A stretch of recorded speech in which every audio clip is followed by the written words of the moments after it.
અનુકૂળતા હોય એકબીજાના સારે એમ તો થઈ શકે નહીં પણ એકબીજાના સારે સારે નાવ કરી શકીએ છીએ તો ખાસ આવતીકાલે અધિકમાં અધિક સંખ્યામાં વીરતીમાં વ્રતધારી જન્મના ભાવ રાખજો અને આપણા સંજયભાઈ અને રાજેશભાઈ આ રાજેશભાઈ અને સંજયભાઈ 64 કરી પ્રસાદ આ એક બહુ મોટો ભગવાનની પૂજા કરવા કરતા પણ કૌશલ કરવો એ મોટો લાભદાયક છે અને છેલ્લા 7 દિવસથી ખૂબ સરસ રીતે કૌશલની આરાધના કરી રહ્યા છે એમની પણ ખૂબ ખૂબ અનુમોદના અને આવતીકાલે એમની અનુમોદના સ્વરૂપે અનેક આત્માઓ કૌશલમાં ખાસ જોડાશે ચાલો આપણા સંજયભાઈ છે તે કારણે તે સમયની વિશેષ નેમિનાથ પ્રભુના 5 પ્રણકો ચિત્ર નક્ષત્રમાં થયા ચિત્ર નક્ષત્રમાં દેવલોકથી ચવીને ગર્ભમાં આવ્યા ચિત્ર નક્ષત્રમાં જન્મ્યા ચિત્ર નક્ષત્રમાં દીક્ષા લીધી ચિત્ર નક્ષત્રમાં કેવળ જ્ઞાન પામ્યા અને મોક્ષ પણ ચિત્ર નક્ષત્રમાં પામ્યા શ્રી નેમિનાથ પ્રભુ તે કારણે તે સમયે જે આ 2404 માસ અને 7મો પક્ષ એટલે કાર્તિક માસ એટલે ગુજરાતી આસો માસ કૃષ્ણ પક્ષ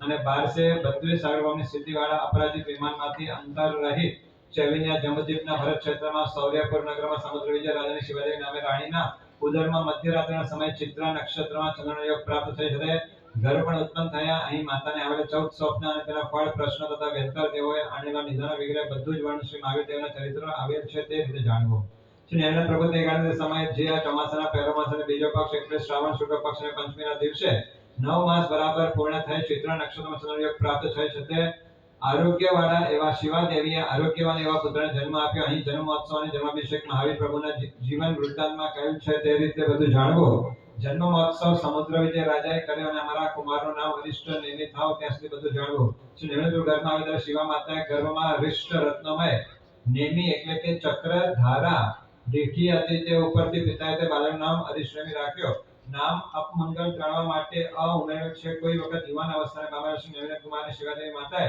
કે પુત્ર તું પરણીને અમારા મનોરથને પૂર્ણ કર હવે એક સમયે નેમિ કુમાર મિત્રની પ્રેરણાથી ફરતા વર્ષે કૃષ્ણ વાસુદેવની આયુષ્યમાં આવ્યા ત્યાં તેમને મિત્રના કહેવાથી આંગળીના અગ્રભાગે વડે કુમારના ચાકની જેમ ચક્રને ફેરવ્યો કમળના નાની જેમ સારંગના ધનુષને વાળ્યો લાકડીની જેમ કૌમુદી ગદાને ઉપાડી અને 5 જણને શંખ લઈને વગાડ્યો જ્યારે પ્રભુએ શંખ વગાડ્યો ત્યારે હાથીઓ આલાન સ્તંભોને ઉખેડી ધરોને પાડતા ભાગવા લાગ્યા તેમજ ઘોડાઓ બંધન તોડી અશ્વશાળામાંથી ભયંકર શબ્દ સાંભળી શત્રુ ઉત્પન્ન થયો છે શું આવી શંકાથી ભાગવા લાગ્યા શકળ નગર વ્યાકુળ થવાની સાથે બેરાસને અનુભવ થયો આવા શંખનું ભયંકર શબ્દ સાંભળી શત્રુ ઉત્પન્ન થયો છે કે શું આવી શંકા શ્રી કૃષ્ણ આયુષ્યમાં દોડી આવ્યા ત્યાં નેમિ કુમારને જોવા શ્રી કૃષ્ણ કહ્યું આપની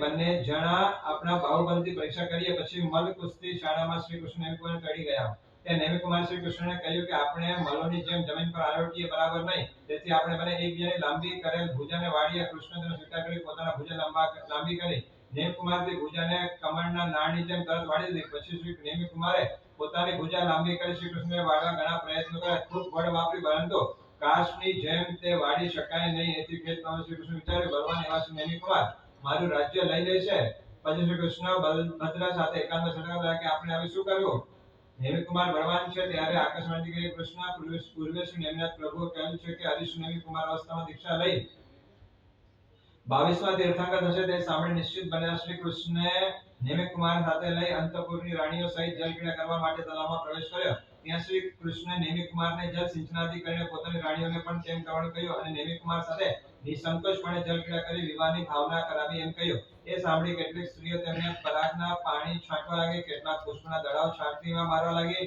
કેટલીક તીક્ષ્ણ કટાક્ષથી જોઈ મનોભેદી વચનો કહેવા લાગી કેટલીક કામ કલાના વિલાસો બતાવી આનંદ અનુભવ લાગી પછી તે બધી સ્ત્રીઓ એકી સાથે જલ સિંચન પ્રભુને વ્યાકુળ કરવા લાગી ત્યારે આકાશવાણી કે આ સ્ત્રીઓ મેરુ પર્વત ઉપર 64 ઇન્દ્રોએ દેવો સહિત ભેગા મળીને એક યોજનના મુખમાં હજારો ગળાઓ વડે બાલ્યાવસ્થામાં નેમિ કુમારનો અભિષેક કર્યો હતો ત્યારે પણ તદ્દન બાળક અવસ્થામાં પણ વ્યાકુળ થયા ન હતા તો હમણાં યુવાનીમાં શું તમારા જલ સિંચનની ક્રીડાઓથી વ્યાકુળ થશે એ માટે તમારો પ્રયાસ નિષ્ફળ સમજજો એ સાંભળી વિસ્તારથી જલ ક્રીડા કરી તળાવને કાંઠે સર્વ સિંહ સુવર્ણ સિંહ ઉપર નેમિ કુમારને વિરાજમાન કરી બધી સ્ત્રીઓ તેમની ચારે બાજુ બેસી ગઈ ત્યારબાદ રૂકમણી એટલે કે નેમિ કુમાર તમે આજીવિકાના કાયારપણાથી વિવાહ કરતા નથી તે બરાબર નથી તમારા ભાઈ 32000 સ્ત્રીઓને પરણીને પણ પાડે છે તો તમારી પણ આજીવિકા ચલાવશે પછી સત્યભામાએ કહ્યું કે ઋષભ દેવાથી તીર્થંકર વિવાહ કરે રાજ્ય પણ કરી દીક્ષા પણ લીધી તથા મોક્ષ પણ ગયા તો તમે પણ એ તેનાથી જુદી જાતના જ મોક્ષગામી છો, માટે હે અરિષ્ણેમી વિચાર કરી પરણી ગ્રહ સજીવન જીવીને તમારા બંધુઓના મનને આનંદ પમાડો. પછી જંબુવતીએ કહ્યું કે હે નેમિકુમાર, પૂર્વે હરિવંશના આભૂષણ સમાજ શ્રી મુનિશ્રી સ્વામી પણ પરણી પુત્રવંત થઈ સંસાર ભોગવીને પાછી દીક્ષા લઈ તીર્થંકર થયા છે અને મોક્ષ પણ ગયા છે. પછી પદ્માવતીએ કહ્યું કે પત્ની વિના પુરુષની શોભા નથી અને પત્ની વિનાના પુરુષનો કોઈ વિશ્વાસ કરતો નથી. તેમ પત્ની વિના પુરુષ અપમાનિત પણ થાય છે. ગાંધારી કે પત્ની વિના યાત્રા, ઉત્સવ, ઉજાણી, સંગ, પર્વ અને વિવાહ વગેરે પણ શોભતા નથી. પછી ગૌરીએ કીધું ધીરેન જાતિના પક્ષીઓ પણ આખો દિવસ બહાર ફરી સાંજે પોતાના માળામાં પત્નીઓ સાથે સુખે નિવાસ કરે છે. માટે હે દિયા, તમે તો તે પશુઓથી પણ હીન બુદ્ધિવાળા છો. પછી લક્ષ્મણએ કહ્યું કે સ્નાનાદિક સકલ અંગ સેવામાં સહાય કારણ પત્ની વિના પુરુષની શું દશા થાય. પછી સુસીમાએ કહ્યું કે પત્ની વિના ઘરે આવેલ મહેમાન, અત્રિ, મુનિરાજ વગેરે કોણ સેવા ભક્તિ કરે. એવી રીતે બીજી પણ સ્ત્રીઓની વચનયુક્તિ તથા યાદવોના આગ્રહથી મૌન સેવતા હાસ્યયુક્ત મુખવાળા નેમિકુમારને જોઈને ના નથી પાડતા માટે માન્ય કરેલ છે એવા ન્યાયથી નેમિકુમાર વિવાહની હા પાડી છે એમ બધી સ્ત્રીઓ બોલવા લાગી. પછી ઉગ્રસેન રાજાની દીકરી અને કંસની બહેન જે કુમારી રાજીમતી હતી તેની માંગણી કરી શ્રી કૃષ્ણએ એ માન્ય કરાવીને કૌશિક નામના નિમિત્તે અને નેમિકુમાર અને રાજીમતી લગ્નનો મુહૂર્ત પૂછ્યો. નિમિત્તે કહ્યું કે ચાતુર્માસમાં બીજા પણ કેટલાક કારણ ના કરે છે તો વિવાહ કેમ થાય. ત્યારે રાજા સમુદ્રજીએ કહ્યું કે શ્રી કૃષ્ણ મહામહેનતે નેમિકુમારને પરણવાની હા કરાવી છે તો એ કામમાં હવે વિલંબ ન જોઈએ. વિઘ્ન ન થાય તેવો સમીપના દિવસો કહો. ત્યારે નિમિત્તે શ્રાવણ સુદ છઠનું મુહૂર્ત આપ્યો. પછી વિવાહને યોગ્ય વસ્ત્ર અલંકૃત અને રથમાં બેઠેલા જનતાને આનંદ આપનારા છત્રી શોભતા સમુદ્ર વિજય વગેરે દશારથ તથા કૃષ્ણ, બલભદ્ર વગેરે પરિવારથી પરિવાર શ્રી નેમિકુમાર, શિવાદેવી વગેરે ઉત્તમ સૂર્ય ધવલ મંગલ ગીતો ગાતે છતે ચાલ્યા. આગળ ચાલતા તેમને સારથીને પૂછ્યું કે આ મહાન મહેલ કોનો છે. સારથી કહે કે મહેલ ઉગ્રસેન રાજાનો છે અને સામે દેખેતી બે સ્ત્રીઓ રાજીમતી સખીઓ છે. આ વખતે એ સખીઓમાંની મૃગ લોચનાએ ચંદ્રલાલને કહ્યો, સ્ત્રી વર્ગમાં એક રાજીમતી જે વખાણવા લાયક છે, જેનું પાણી ગ્રહણ આવો શ્રેષ્ઠ પતિ કરશે. ત્યારે ચંદ્રલાલે કહ્યું કે વિધાતા આવી અદ્ભુત રૂપવાળી રાજીમતીને બનાવીને તેને યોગ્ય વર સાથે ન જોડે તો વિધાની કિંમત શું. આ વખતે વાજિંદ્રના શબ્દો સાંભળીને રાજીમતી પણ ત્યાં આવીને કહેવા લાગી, અરે સખીઓ, ભવ્ય સમારોહ આવતા એવા મારા સમય તમે જોશો, શું મને જોવા નહીં દો. એમ બોલતી તે બંને સખીઓ વચ્ચે ઊભી રહી જોવા લાગી અને નેમિકુમારને જોતા જ કહ્યું કે શું આ ઇન્દ્ર છે, ચંદ્ર છે, સૂર્ય છે, પાતાળકુમાર છે કે કામદેવ છે, અથવા મારા ભાગ્યનો સમૂહ છે. મૃગ લોચના રાજીમતીના અભિપ્રાય જાણીને હસતી હતી. ચંદ્ર કહેવા લાગી, સર્વગુણ સમાન એવા પણ આ વરમાં એક દુષ્યંત મારું રાજીમતી સાંભળી હું કહી શકતી નથી. પછી ચંદ્રલાએ કહ્યું કે દુષ્યંત તો મેં પણ જાણ્યું છે, પણ હમણાં મૌન ધારણ કરવું સારું. આ સાંભળી મધ્યસ્થતાપૂર્વક રાજીમતી કહે, સખીઓ, ભુવનમાં અત્યંત ભાગ્યવતી અને ધન્યવાદને પાત્ર એવી કોઈ કન્યા જે આવા અનુપમ ઉત્તમ વરને પ્રાપ્ત કરી શકે. પરંતુ આવા સર્વગુણ સંપન્ન વરમાં પણ જે દુષ્યંત કહેવું તે તો દૂધમાંથી કોરા કાઢવા જેવી અસંભવિત વાત છે. ત્યારે સખીઓ કહે કે બહેન, વર્ણો પ્રથમ તો ગૌર વર્ણ જોવાય, બાકીના ગુણો તો પરિચય થઈ જણાય. આ વર્ણ તો કાજલ જેવો શ્યામ છે. રાજીમતી કહે કે હાથ સુધી તમે ચતુર છે હું માનતી હતી, પરંતુ એ માન્યતા ભૂલ ભરી સમજાય છે, કારણ કે તમે અનેક ગુણોનો કારણ જે શ્યામપણું ભૂષણ રૂપ છે તે તમને દૂષણ રૂપ લાગે છે. શ્યામપણામાં અને શ્યામના આશ્રિત પદાર્થો ગુણો છે અને કેવલ ગૌર વર્ણમાં દૂષણ રહેલા છે. તું હું કહું છું તમો સાંભળો. જો પૃથ્વી, ચિત્રાવેલ, અગરુ, કસ્તુરી, મેઘ, કાંકિણી, કેશ, કસોટી, મસી અને રાત્રિ સર્વ કૃષ્ણ વર્ણવાળી વસ્તુઓ છતાં પણ મહાન ગુણવાળી છે. તથા કપૂરમાં કોલસા, ચંદ્રમાં કલમ, નેત્રમાં કીકી, ભોજનમાં મરી, ચિત્રમાં રેખા એ કૃષ્ણ વર્ણની વસ્તુ છતાં ગુણકારી છે. પરંતુ મીઠું એટલે કે લૂણ, ખારો, હિમ બાળનારો, અતિ સફેદ શરીરવાળો રોગી, ચૂનો, પરવશ ગુણવાળો એ ગૌરવર્ણના પદાર્થો પણ અવગુણવાળા છે. તો આ વાતનો સમય છે નેમિકુમારે પશુઓનો કરુણ સ્વર સાંભળીને સાંભળ્યું છે કે આ શું સંભળાય છે. સાથે કે તમારા વિવાહના પ્રસંગે એકત્ર થયેલા માણસોની ભોજન વિધિ માટે આણેલા પશુઓનો આ શબ્દ સંભળાય છે. સાંભળીને નેમિકુમાર થયું કે આ વિવાહનો મહોત્સવ ધિક્કાર પાત્ર છે. જ્યાં પશુઓ માટે અનુત્સવ શોકરૂપ છે, આ સમય રાજીમતીનો જમણો નેત્ર ફરકતો થયો. એ વાત તેને સખીઓને કહી. ત્યારે સખીઓ કહે કે તારું અપમંગલ નાશ પામે એમ કહીને થૂથું કરવા લાગી. આ સમય નેમિકુમારે સાટીને કહ્યું કે રથને પાછો વાળ, મારે વિવાહ કરવો નથી. અને પશુ રક્ષણ કહ્યું કે આ બધા પશુઓને છોડી મૂકો. એટલે તેમને પશુઓને છોડી દીધા. સારથીએ રથ પાછો વાળ્યો. ત્યારે સમુદ્રી રાજા શિવાજી વગેરે સ્વજનોએ રથને અટકાવીને શિવાજીને કહ્યું, હે પુત્ર, તો એકવાર વિવાહ કરીને તારી વહુનો મુખ અમને બતાવો. ત્યારે નેમિકુમારે કહે, હે માં, તમો એ આગ્રહ ન કરો. મને માનુષી સ્ત્રી ઉપર પ્રેમ નથી. મને મુક્તિરૂપી સ્ત્રી ઉપર જ પ્રેમ છે, તેથી તેને મળવા પ્રયત્ન કરીશ. આ સમયે રાજીમતી પણ હાથ દેવ આ શું થયું એમ કહેતી મૂર્છા ખાઈ જમીન ઉપર પડી ગઈ. સખીઓએ ચંદન રસ વગેરે શીતળોપચારથી સંચેતન કરીને રાજીમતી વિલાપ કરતી લાગી, હે નિરૂપનાથ, હે જગ શરણ, હે કરુણા સમુદ્ર, તમે મને ત્યજીને ક્યાં જાઓ છો.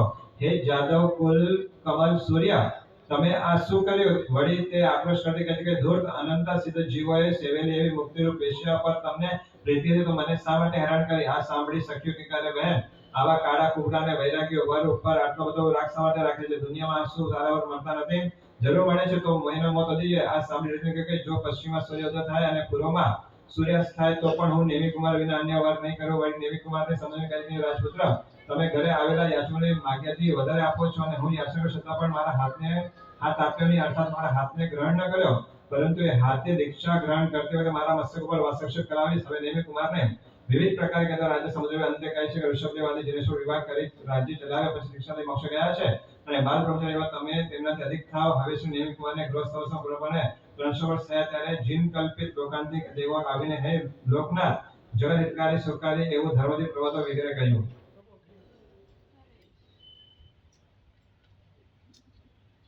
ચાલો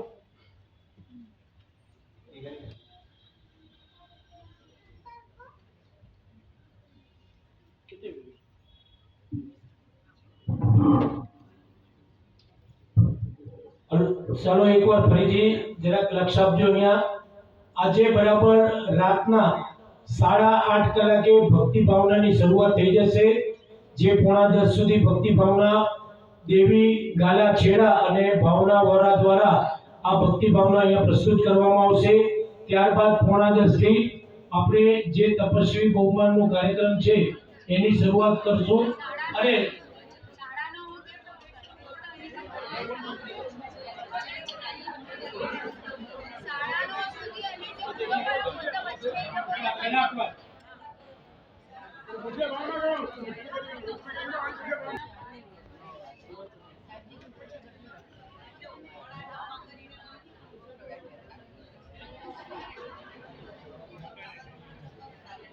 હવે શું નેમી કુમારને ગ્રહસ્થાશ્રમ પરમાણે 10 વર્ષ થયા ત્યારે જૈન કલ્પિત લોકાલ દેવોએ આવીને હે લોકનાથ, જગતકારી સુખકારી એવો ધર્મથી પ્રવર્તો વગેરે કહ્યો.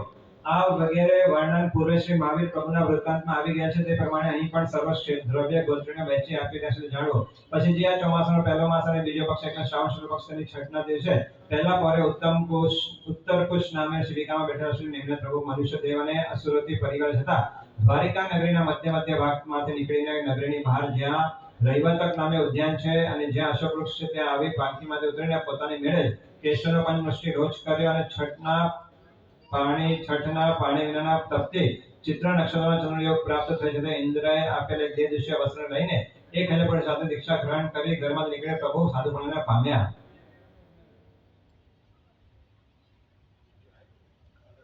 શ્રી હરિશ્ચંદ્ર હરિયાન 54 રાત્રિ દિવસ નિરંતર પોતાના શરીરને ઓસરાવીને રહ્યા. અહીં પૂર્વે શ્રી મહાવીર પ્રભુના ચરિત્રમાં કહેન સર્વે અધિકારો જાણવા તે યાવત 55માં રાત્રિ દિવસમાં રહીને પ્રભુને એ જ ચોમાસાનો ત્રીજો માસ અને પંચમો પક્ષ એટલે કે આસો માસનો કૃષ્ણ પક્ષ તેના 15મા દિવસે એટલે અમાવસના દિવસે દિવસના પાછલા પરે ગિરનાર પર્વતના શિખર ઉપર વેતસ વૃક્ષ નીચે 24 તપથી ચિત્ર નક્ષત્ર પ્રાપ્ત થઈ છે. શુક્લ ધ્યાનની મધ્યમાં વર્તા એવા પ્રભુને અનંત અને અનુપમ એવા કેવલ જ્ઞાન અને કેવલ દર્શન ઉત્પન્ન થયા. એથી સર્વલોકમાં રહે સર્વ પ્રાણીને સંપૂર્ણ ભાવને જાણતા વિચરે છે. પ્રભુ કેવલ જ્ઞાનની વધામણી વનફળ શ્રી કૃષ્ણ વાસુદેવને આપી પછી સર્વ પરિવાર અને નગરજનો સાથે મોટા આડંબર પર શ્રી કૃષ્ણ વાસુદેવ પ્રભુને વંદન કરવા આવ્યા. રાજીમતી પણ ત્યાં આવ્યા. પ્રભુએ દેશના આપી તે સમયે વરદાન લઈ કરે 2000 રાજ્ય દીક્ષા લીધી. પછી શ્રી કૃષ્ણે રાજીમતી સ્નેહ કારણ પુરુષ પ્રભુ કે પહેલા ભાવમાં ધન નામે રાજપુત્ર ત્યારે રાજીમતી જીવ ધનવતી નામે મારી પત્ની હતી. બીજા ભાવમાં અમે બંને દેવલોકમાં દેવ અને દેવી થયા. ત્રીજા ભાવમાં ચિત્રાગતિ નામે વિદ્યાધર હતા અને એ રત્નવતી નામે મારી પત્ની હતી. ચોથા ભાવમાં અમે બંને ચોથા દેવલોકમાં દેવ થયા. પાંચમા ભાવમાં અપરાજિત રાજા અને મારી પ્રિયતમા નામે રાણી થઈ. છઠ્ઠા ભાવમાં અમે બંને 11મા દેવલોકમાં દેવ થયા. સાતમા ભાવમાં શંખ નામનો રાજા થયો અને એ યશોમતી નામની મારી રાણી થઈ. આઠમા ભાવમાં અમે બંને અપરાજિત વિમાનમાં દેવ થયા અને આ નવમા ભાવમાં હું અને રાજીવતી છે. એ કૃષ્ણ 9 ભાવના સંબંધી રાજીવતી વાળો ઉપર સ્નેહ છે. શ્રી કૃષ્ણ વાસુદેવ પ્રભુને વંદન કરી પોતાના સ્થાને ગયા. પ્રભુ બીજે વિહાર કરી ગયા અને વિચરતા રૈવદેવ પર્વત પર સંવત્સરે આ વખતે અનેક રાજપુત્રો સહિત રાજીમતી પ્રભુ દીક્ષા લીધી અને પ્રભુના નાના ભાઈ રત્નેવી પણ દીક્ષા લીધી. કોઈક વખત રાજીમતી સાથે પ્રભુને વંદન કરી પાછા જતા ત્યારે વરસાદ પડવાથી વસ્ત્રો ભીંજાઈ હતી. તેઓ રસ્તામાં ગુફામાં ગયા અને ત્યાં પોતાના ભીંજાયેલા વસ્ત્રો ઉતારી સુકાવ્યા. આ ગુફામાં પહેરી તે રત્નેવી મુનિ એક બાજુ ઉભા હતા. તેમને વસ્ત્ર રહી અતિ સૌંદર્ય રાજીમતીને જોતાની સાથે જ પોતાના મનનો સંયમ ગુમાવ્યો. જય છોડી કુલની રજા છોડી ગઈ. હે સુંદરી તપતી આવા સૌંદર્ય શરીર શા માટે સુકો છો? આવો આપણે બંને સાથે ભોગ સુખથી જન્મ સફળ કરી અને અંતે આપણે બંને ચરિત્ર લઈ આત્મશુદ્ધિ કરી મુક્તિ મેળવી લઈશું. રત્નેવીના શબ્દ સામે તરત વસ્ત્ર પહેરી ધૈર્ય રાખી રાજેન્દ્ર કહે, હે મહાનુભાવ, તમે આવા નરકમાં નાખનાર અભિલાપ કેમ કરો છો? તમે સર્વ સાવધાની પ્રતિજ્ઞા લઈને તેનો ભંગ કરવા તૈયાર થયા છો અને વમન કરેલા વિષયોને પરીક્ષો છો. તે શું તમે અંગનધન કુલના સર્પોથી ઉતરતા છો? અગંધન કુલના સર્પો મૃત્યુને સ્વીકારે છે, પણ વમેલ વિષને પાછું લેતા નથી. માટે રત્નવી, તમે કેવા ઉચ્ચ કુળના જન્મ્યા છો તે વિચારો. આવતી વિપરીત વિચારણા કરતા પહેલા આત્માને સમજાવવા પ્રયત્ન કરો. વગેરે સાંજે કહેલા વચન જોઈ સાંભળી પ્રતિબંધ મામેલ રત્નવી પ્રભુ પાસે તેની રચના લઈ તપ કરીને મોક્ષ ગયા. રત્નવી મુનિ 400 વર્ષ ગૃહસ્થાશ્રમમાં રહ્યા, 1 વર્ષ છદ્મપણે રહ્યા અને 500 વર્ષ વૈમાનિકપણે જગતને બોધ આપી એમ 900 વર્ષનું આયુષ્ય ભોગવી મોક્ષ ગયા. રાજ્યવતી પણ 400 વર્ષ ગૃહસ્થાશ્રમમાં 1 વર્ષ છદ્મપણે રહી 500 વર્ષ કેવલીપણે રિઝલ્ટથી જગતને બોધ આપી સર્વ મળી 900 વર્ષનું આયુષ્ય ભોગવી મોક્ષ ગયા. એટલે નેમિનાથ પ્રભુ સાથેનો ઘણા કાળથી ઈચ્છિત એવા શાશ્વત સંજોગો પામ્યા. અરિયંત અરિષ્ટ નેમિ પ્રભુને 18 ગણો અને 18 ગણધરો હતા. એ પ્રભુને વર્ગત વગેરે 18,000 સાધુ સંપદા હતી.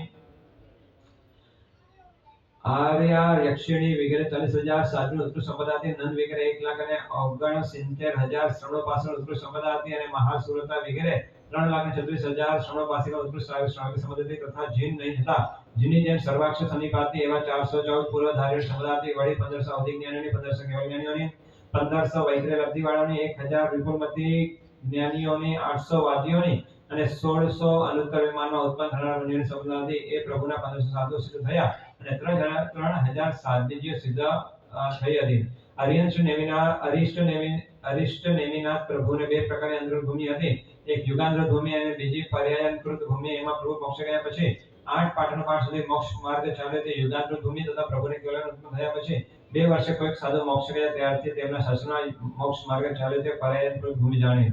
અરિહંત અરિષ્ટ પ્રભુ 300 વર્ષ સુધી કુમારાવસ્થામાં રહ્યા, 54 રાત્રિ દિવસ છદ્મસાવસ્થામાં રહ્યા અને 54 રાત્રિ દિવસ ઓછા એવા 700 વર્ષ સુધી કેવલી પર્યાય પાડીને તથા 700 વર્ષ સુધી ચારિત્ર પર્યાય પાડીને તે સંપૂર્ણ 1000 વર્ષનું આયુષ્ય ભોગવીને વેદની આયુ નામ અને ગોત્ર કર્મ એમ 4 આગાદી કર્મ ક્ષય કરીને આ અવસર્પિણી કાળનો દુષમ સુષમ નામનો ચોથો વાર ભોગ ગયે છતે જે આવનારનો ચોથો માસ અને 8મા પક્ષ એટલે કે અષાઢ શુક્લ પક્ષની અષ્ટમીના દિવસે તીર્થ સ્વરૂપ ગિરનાર પર્વતના શિખર ઉપર 536 સાધુઓ સહિત 24 એક માસના ઉપવાસ તપથી અનશન પૂર્વક ચિત્રા નક્ષત્રનો ચંદ્ર પ્રાપ્ત થઈ જતે મધ્યરાત્રિના સમયે પદ્માસન બેઠેલો શ્રી અરિયંત અરિષ્ટ નિવેદન પૂર્વક નિર્વાણ પામ્યા. જેઓ સર્વ દુઃખોથી મુક્ત થયા અને એ પ્રભુના શાસન રક્ષક ગૌમેદ યક્ષણી ગંભીર યક્ષણી હતા.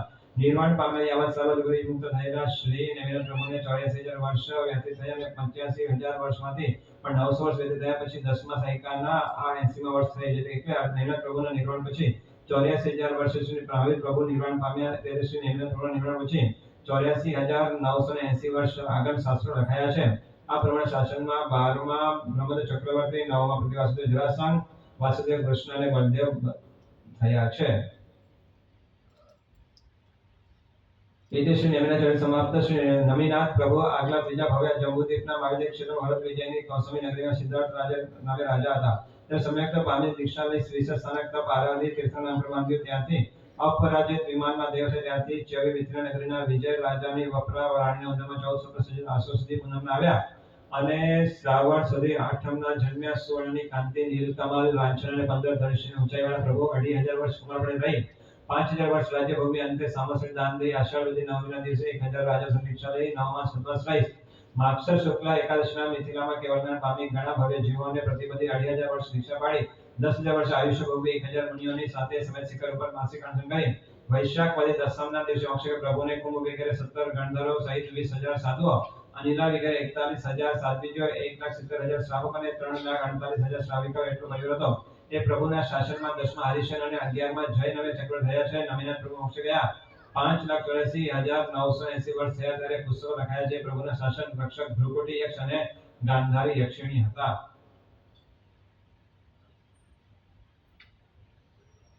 આ રીતે દરેકે દરેક તીર્થંકરના આ રીતે હલાવા છે. સમયની મર્યાદા છે એટલે સીધા આપણે જે આદિશ્વર પરમાત્માનું જીવન ચરિત્ર છે એ આપણે બાકી બધા પરમાત્માના એ જ રીતે કલ્યાણકો માત્ર માતા પિતા જે સાધુ સાધી ભગવંતો જે ફરક છે તિથિઓ વગેરે ફરક છે બાકી એક સરખા બધા હલાવા. આ અવસર પર કાલે પ્રથમ ધર્મ પ્રવર્તક અનંત ઉપકારી શ્રી ઋષભદેવ ચરિત્ર કંઈક વિસ્તારથી કહેવાય છે. તેમાં પ્રથમ સંકેતમય પછીના પ્રભુના શ્રી ઋષભદેવના 13 ભાવનું સંક્ષિપ્ત વર્ણન કરાય છે. પ્રભુ પ્રથમ ભાવમાં આ જંબુદ્વીપના વિદ્યા ક્ષેત્રના ક્ષિતિ પ્રતિષ્ઠિત નગરમાં ધન નામે સાધુ હતા. તેમને પોતાના સાથમાં રહેલા આચાર્ય ધર્મગોસ્વામીના સાધુઓને દાન આપી અને ધર્મગોસ્વામી પાસે પ્રગટ પામી સમ્યક મેળવ્યું. એટલે ભાવથી એમના ભાવોની ગણતરી થઈ.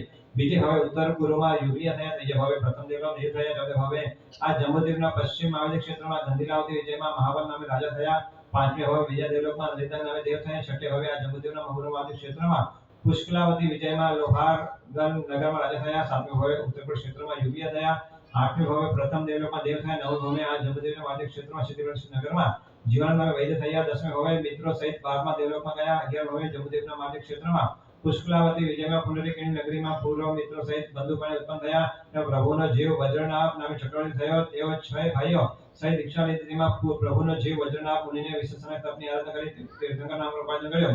12 હવે 6 બંધુઓ મુનિઓ સર્વાસિદ્ધ વિમાન ઉત્પન્ન થયા. અને 13 વર્ષે પ્રભુ શ્રી ઋષભદેવ થયા. એમ 13 જાણવા તે કાંતે સમય કૌશલિક અરિયંત ઋષભદેવના 4 કલ્યાણક ઉત્તરાષાઢ નક્ષત્રમાં થયા છે. અને અપરા અભિજીત નક્ષત્રમાં 5મું મોક્ષ કલ્યાણક થયું છે. કૌશલામાં જન્મેલ હોવાથી કૌશલિક કહેવાતા શ્રી ઋષભદેવ ઉત્તરાષાઢ નક્ષત્રમાં ચવીને ગર્ભણે આવ્યા.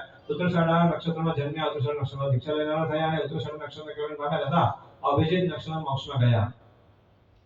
કૌશલિક અરિયન શ્રી ઋષભદેવ તે કાંતે સમય જ્યાં ઉનાળાનો ચોથો માસ અને સાતમો પક્ષ એટલે કે અષાઢ માસનો કૃષ્ણ પક્ષ તેની ચોથે દિવસે 33 સાગરોનું આયુષ્ય પૂર્ણ કરી સર્વાસિદ્ધ નામના વિમાનવાદી ચવીને આ જંબુદ્વીપના વરદ ક્ષેત્રની ઇક્ષ્વાકુ ભૂમિકા નાભિ કુલકર્ણી પત્ની મારુતિવાના ઉદરમાં મધ્યરાતના સમયે ઉત્તરાષાઢ નક્ષત્રમાં ઇન્દ્ર ચંદ્ર યોગ પ્રાપ્ત થઈ છે. તે ગર્ભને ઉત્પન્ન થયા. નાભિ કુલકર્ણના પ્રસંગની કુલકર્ણની ઉત્પત્તિ કહી છે. આ અવસર પીણે ત્રીજા આરણે પૂર્ણ થવાની હજી પલ્યોપમનો 8મો ભાગ બાકી હતો. ત્યારે ક્રમથી 7 કુલકર થયા છે. પશ્ચિમ આવિદેમાં 2 મિત્રો વાણીએ રહેતા હતા. તેમાં એક સરળ હતો, એક બીજો કપટી હતો. તેઓ બંને સાથે વ્યવહાર કરતા હતા. જ્યારે આવકનો ભાગ કરવા ત્યારે કપટી સરળને ઠગીને વધારે ભાગ લેતો. કોઈક વખતે સરળ મિત્રની પત્નીને જોઈએ કપટી તેને વિષય માટે પ્રાર્થી, પરંતુ પવિત્ર એવી સતીએ એ વાતને સ્વીકારીને રીતે શ્યામ મુખવાળો એવો છે. સરળ મિત્રને કહ્યું કે તારી પત્ની મારી પાસે વિષયની માંગણી કરી. બે વાત સ્વીકારીને પછી સરળ સ્વભાવિક મિત્ર ઘરે ગયો. ત્યારે તારી પત્ની જે વાત બની હતી કહી. એટલે સંસારના સ્વરૂપને વિચારી વૈરાગ્ય બંને જણ ધર્મ કાર્ય કરી કાલદંડ ઇક્ષ્વાકુ ભૂમિમાં યુગ્ય થયા. કપટી મરીને તે હાથી થયો. તેને પોતાના પૂર્વભોગના મિત્ર યુગને જોયા. તેથી તે હાથીને જસવંત જ્ઞાન થયું. તે પૂર્વ ભાવ દીઠો એટલે પ્રસન્ન થઈ તે યુગલને સૂંઢથી પોતાની પીઠ પર બેસાડી ચાલવા માંડ્યો. તે હાથીનો વર્ણ શ્વેત હતો. તેથી તે યુગલિયાને વિમલ વાહન કહીને બીજા યુગલીઓ બોલાવા લાગ્યા. કાલના પ્રભાવે કલ્પવૃક્ષો ઓછા થવા લાગ્યા. તેથી યુગલિયાઓને પરસ્પર કલહ થવા લાગ્યો. ત્યારે તે વિમલ વાહને કલ્પવૃક્ષ વહેંચીને આપ્યા. તેથી તે પોતપોતાની માલિકીને કલ્પવૃક્ષ સાચવીને રહેવા લાગ્યા. તે છતાં ક્યારેક વાન થતો તો તેમના માટે હાકાર દંડ નીતિ વિમલ વાહન કુલકર પ્રવર્તાવી. એ વિમલ વાહનને ચંદ્રશા પત્ની હતી. તેમનો ઉચ્ચત્વ 900 ધનુષ હતો. એ પ્રથમ કુલકર વિમલ વાહનને ચક્ષુષ્માન પુત્ર થયો. તેને ચંદ્રકાંતા ભારે હતી. તેમની ઊંચાઈ 800 ધનુષ હતી. તે બીજા કુલકર ચક્ષુષ્માનને યશસ્વાન પુત્ર થયો. તેને સુરભો પત્ની હતી. એમની ઊંચાઈ 700 ધનુષની હતી. એ ત્રીજા કુલકરના વખતમાં કોઈ હાકાર નીતિ ન માનતો. તેના માટે કુલકરે માકાર દંડ નીતિ પ્રવર્તાવી. એ યશસ્વાનને અભિચંદ્ર પુત્ર થયો. તેને પ્રીતિરૂપા પત્ની હતી. તેમના શરીરની ઊંચાઈ 650 ધનુષની હતી. એ ચોથા કુલકર અભિચંદ્રને પ્રસેનજીત પુત્ર થયો. તેને ચક્ષુષ્મતી નામે પત્ની હતી. એમના શરીરની ઊંચાઈ 600 ધનુષની હતી. એક કુલકરે હાકાર માકાર નામની બે નીતિને ન માનવા ધિક્કારની નીતિ પ્રવર્તાવી. એ ધિક્કારની નીતિથી તે વખતના યુગલિયા ઘણા સમયને શ્યામ મુખમાં થઈ જતા હતા. એ પાંચમા કુલકર પ્રસેનજીત નો મરુદેવ પુત્ર થયો. તેને કાંતરા પત્ની હતી. એમની ઊંચાઈ 550 ધનુષ હતી. એમના સમયમાં ત્રણેય દંડ નીતિઓ હતી. એ છઠ્ઠા મરુદેવ કુલકર નાભી નામે પુત્ર થયા. તેને મરુદેવ નામે પત્ની હતી. એમનું શરીરમાન 525 ધનુષ હતું. એ સાતમા કુલકર કુલકર વર્ણન. શ્રી નાભી કુલકરના પત્ની મરુદેવાના ઉદરમાં પ્રભુ ગર્ભને આવ્યા. ત્યારે પ્રભુ 3 જ્ઞાનયુક્ત હતા. હું દેવલોકથી ચવીશ એમ પ્રભુ જાણે છે. છેવતા પણ પ્રભુ જો જાણતા નથી. અને હું ચરી ગયો છું એમ પ્રભુ જાણે છે. વગેરે સર્વ અધિકાર શ્રી મહાવીર પ્રભુના વૃત્તાંત મને જાણવો. તે મરુદેવાએ 14 સ્વપ્ન જોયા. ત્યાં સુધી જાણવો. સ્વપ્ન પૂર્વે જણાવ્યા પ્રમાણે 14 જાણવા. પરંતુ મરુદેવ માતા પ્રથમ સ્વપ્નમાં વૃષભને મુખમાં પ્રવેશ કરતો જુએ છે. બીજા બધા તીર્થંકરોની માતા પ્રથમ સ્વપ્ન હાથીને મુખમાં પ્રવેશ કરતો જુએ છે. શ્રી મહાવીર પ્રભુની માતાએ પ્રથમ સિંહને મુખમાં પ્રવેશ કરતો જોયો છે. મરુદેવાએ 14 મહાસ્વપ્નની વાત શ્રી નાભી કુલકરને કહી. તે વખતે સ્વપ્ન વાળકો ન હતા. તેથી સ્વપ્ન ફળ નાભી કુલકરે જ કઈ સંભળાવ્યું. કૌશલ શ્રી ઋષભદેવ અરિયન તે કારણ કે સમય વિશે જે આવનારો પહેલો માસ અને પહેલો પક્ષ એટલે ચૈત્ર માસનો કૃષ્ણ પક્ષ તે અષ્ટમીના દિવસે 9 માસ પૂર્ણ થઈ જતે તેમના ઉત્તરાષાઢ નક્ષત્ર ચંદ્રના પ્રયોગનું પ્રાપ્ત થઈ જતે આરોગ્યવાળા મરુદેવા માટે આરોગ્યવાળા એવા પુત્રને જન્મ આપ્યો. અહીં બીજો બધો અધિકાર છે મહાવીર સ્વામીના જીવન વૃત્તાંતમાં કહે છે જાણવો એમાં એટલો વિશેષ છે કે કેદીઓ છોડી મૂકવાનું, તોલ માપ વગેરે માનો માને વધારવાનો, દાણ માફ કરવાનો અને કુલ મર્યાદા વગેરે અધિકાર સમજવાનો એ સમય એ કંઈ હતું જ નહીં. દેવલોકમાંથી આવેલા અદ્ભુત રૂપવાળા, સૌમ્ય આકારવાળા, શીતળ મુખવાળા, સૌભાગ્યયુક્ત શરીરવાળા, અનેક દેવ દેવીઓથી વિંટળાયેલા, સર્વગુણયુક્ત યુગલિક મનુષ્યમાં બધાથી અધિક શોભતા ઋષભદેવ પ્રભુ વૃદ્ધિ પામતા જ્યારે ભોજનની શરૂ થઈ ત્યારે દેવોએ અમૃતથી સિંચન અંગૂઠાને મુખમાં નાખી ચૂસતા, બીજા તીર્થંકરો પણ એ જ રીતે બાલ્યાવસ્થા અમૃત સિંચિત અંગૂઠે ચૂસે છે અને પછી અગ્નિથી પકાયેલા આહારનું ભોજન કરે છે. જ્યારે ઋષભદેવ દીક્ષા લીધી ત્યાં સુધી એટલે કે 83 લાખ પુરુષ દેવોએ આણેલા દેવપુરી અને ઉત્તર ક્ષેત્રમાં કલ્પવૃક્ષના ફળોનો જ આહાર કર્યો છે. કે સમજ્યા કે પકાયેલી કોઈ વસ્તુ વાપરી જ નથી દીક્ષા સુધીમાં. પહેલા અંગૂઠો અને ત્યાર પછી દેવપુરી અને ઉત્તરપુરમાંથી દેવતાઓ જે ફળો લાવતા એનો જ ભોજન ઋષભદેવ પરમાત્મા કરતા હતા. શ્રી ઋષભદેવ જ્યારે લગભગ 1 વર્ષના થયા ત્યારે પ્રભુના વંશની સ્થાપના કરવો એવો ઇન્દ્રનો આચાર છે એમ વિચારી અને ખાલી હાથે પ્રભુ પાસે ન જવાય એમ વિચારી શેરડીનો એક સાંઠો લઈ ઇન્દ્ર નાભિ કુલકાના ફળો બેઠેલા પ્રભુ પાસે આવ્યા. ત્યારે શેરડીનો સાંઠો જોઈ તે લેવા બાળ પ્રભુએ હાથને લંબાવ્યા. એટલે આપ શેરડી ખાશો એમ કે ઇન્દ્રે પ્રભુના હાથમાં તે સાંઠો આપીને પ્રભુને ઇક્ષુનો અભિલાષ થયો છે. તેથી પ્રભુનો વંશ ઇક્ષ્વાકુ નામનો થાવ એમ કે ઇન્દ્રએ વંશ સ્થાપના કરી પ્રભુનો ગોત્ર તો કાશ્યપ હતો. કોઈક યુગલને માતા પિતા તાલ વૃક્ષ નીચે મૂકીને કોઈક કામ માટે ગયેલા હતા. ત્યારે દેવ યોગે તાડનું એક ફળ તૂટીને છોકરા ઉપર પડ્યો. તેથી બાળક મરણ પામ્યો. એ પહેલું અકાળ મૃત્યુ આ સર્પણની કારણે થયો. અને માતા પિતા સળગાયા પછી તે એકલી પડેલી કન્યા જંગલમાં અહીં ત્યાં ફરતી યુવાનીને પામી. યુગલિયાઓ સુંદર યુવતીને નાભિ કુલકર પાસે લાવ્યા. આ સુંદર સ્વરૂપવાન કન્યા ઋષભની પત્ની થશે એમ કહી નાભિ કુલકરે યુગલિયાઓને વિદાય કર્યા. પછી સુનંદા અને સુમંગલાની સાથે વૃદ્ધિ પામતા પ્રભુ યુવાનીને પામ્યા. ત્યારે ઇન્દ્રએ વિચાર કર્યો કે પ્રથમ જીવનો વિવાહ કરવાનો અમારો આચાર છે. એમ વિચારી ઘણા દેવી દેવતા પરિવાર સાથે ત્યાં આવી વર સંબંધી કર્તવ્ય પોતે કર્યો અને કન્યા સંબંધી કૃત્ય દેવીઓએ કર્યો. એવી રીતે વિવાહ થયો. પછી સુનંદા અને સુમંગલાની સાથે સમય પસાર કરીને પ્રભુને સુમંગલાથી ભરત અને બ્રાહ્મી રૂપ યુગલ ઉત્પન્ન થયા અને સુનંદાથી બાહુબલ અને સુંદરી રૂપ યુગલ ઉત્પન્ન થયા. ત્યાર પછી અનુક્રમે સુમંગલાથી બીજા 49 પુત્ર રૂપ યુગલો ઉત્પન્ન થયા. કાળના પ્રભાવથી ક્રોધાદી કષાયો વધવા જવાથી હાકાર માકાર ધિકાર રૂપ 3 નીતિનો પણ ઉલ્લંઘન થતા જ્ઞાનાદી ગુણોથી અધિક એવા પ્રભુ પાસે આવી યુગલિયાએ એ વાત કરી ત્યારે પ્રભુએ કહ્યું કે નીતિ મર્યાદાનો ઉલ્લંઘન કરનાર સજા રાજા દંડ કરે છે. એ રાજાને અભિષેક થવો જોઈએ અને રાજા પ્રધાનાદિ સહિત અખંડ શાસનવાળો હોવો જોઈએ. યુગલિયાએ કહ્યું કે અમને પણ એવો જ રાજા જોઈએ. પ્રભુએ કહ્યું તમો એવા રાજા માટે નાભિ કુલકર પાસે માંગણી કરો. એટલે યુગલિયાએ નાભિ કુલકર પાસે રાજાની માંગણી કરી. નાભિ કુલકરે કહ્યું તમારો રાજા ઋષભ થાવ. પછી યુગલિયાઓ રાજ્યાભિષેક માટે જલ લેવા સરોવર ગયા. એ સમય ઇન્દ્ર સિંહાસન કંપ્યું હતું. ઇન્દ્રએ અવધિ જ્ઞાનના ઉપયોગથી પ્રભુના રાજ્યાભિષેકનો અવસર જાણ્યો. એટલે ત્યાં આવી એક વેદિકા છે તેના ઉપર સિંહાસન સ્થાપિત. દેવોએ આણેલા તીર્થ જલથી પ્રભુને સ્નાન કરાવ્યું, દિવ્ય વસ્ત્રો પહેરાવ્યા, આભૂષણથી અલંકૃત કર્યા અને મુકુટ પહેરાવી પ્રભુનો રાજ્યાભિષેક કર્યો. આ વખતે યુગલિયા કમલના પાંદડામાં પાણી લઈને આવ્યા. તેમને પ્રભુને દિવ્ય વસ્ત્રાભૂષણથી અલંકૃત થયેલા જોઈ વિચાર્યું કે આવા અલંકૃત થયેલા ઋષભના મસ્તક ઉપર પાણી રેડવો ઉચિત નથી. એમ વિચારી પ્રભુના ચરણો પર પાણી રેડી દીધો.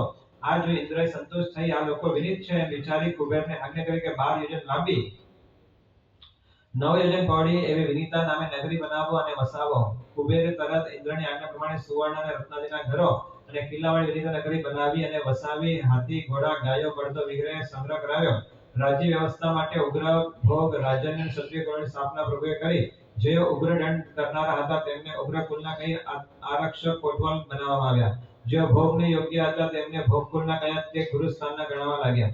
જેઓ સમાન વયના હતા તેમને રાજન્ય કુલના કહ્યા એ મિત્ર સ્થાનનીય ગણવા લાગ્યા. અને બાકીના ક્ષત્રિય કઈ પ્રજન તરીકે ગણાવ્યા. એક કાળે કલ્પવૃક્ષના ફળો મળવા દુર્લભ થયા. ત્યારે ઇક્ષ્વાકુ વંશના માણસો શેરડી ખાઈ જીવન નિભાવતા અને બીજા બધા પ્રાય વૃક્ષના પાંદડા તથા ફળ ફૂલ ખાઈને જીવન વિતાવવા લાગ્યા. અગ્નિ ન હોવાથી લોકો અનાજ પણ કાચું જ ખાતા. કાલ પ્રભાવિત અને પાચન ક્રિયા ન થતા થોડો થોડો ખાવાનું ચાલુ કર્યું. તે પણ ન પચવાથી પ્રભુના કહેવાથી ધાન્ય અને મસળી ફોતરા કાઢીને ખાતા. તેનું પણ અજીર્ણ થવાથી ધાન્યને પાણીમાં ભીંજવી રાખીને ખાવા લાગ્યા.